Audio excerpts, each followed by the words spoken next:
I was never that much interested in what the others were doing. I did not follow the codex of behavior of the film industry. Part of it is that I grew up without cinema. I did not know what cinema even was. I did not know it existed until I was 11 years old. So, in other words, I grew up in a very remote place in the mountains. So remote that there was only a small dirt road, and in winter we were snowed in. We had no running water. I grew up without running water. I had to go to the well with a bucket. We had no electricity.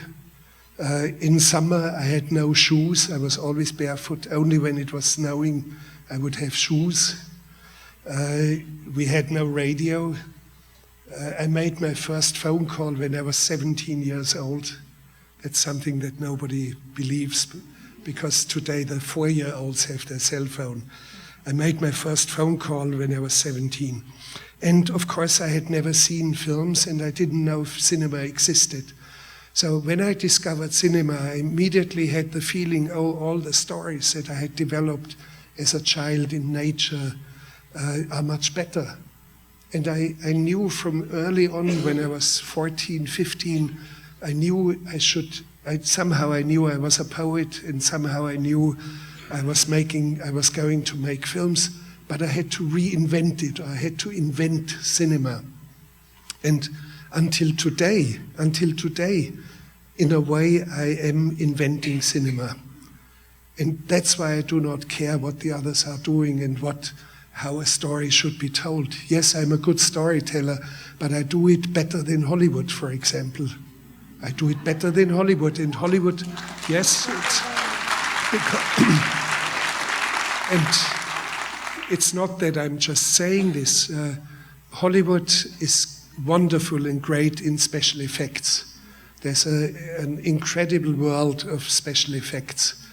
And of course they have what they call star power, star quality, meaning they have the biggest stars in the world. However, I have the biggest stars in the world as well in my smaller films, like Nicolas Cage, Klaus Kinski, Donald Sutherland, Christian Bale, you just name it. Some of the biggest of them all. What Hollywood is not really good at is storytelling. Storytelling has been neglected for the big explosions and the big dragon that flies by and all these things, the effects. And Hollywood knows about my qualities as a storyteller, and because of that, we have cross references. We have points of meeting. But I do not need Hollywood. And by the way, Hollywood does not need me either. And it's a wonderful way to make films, and I just roll up my sleeves and I still invent cinema.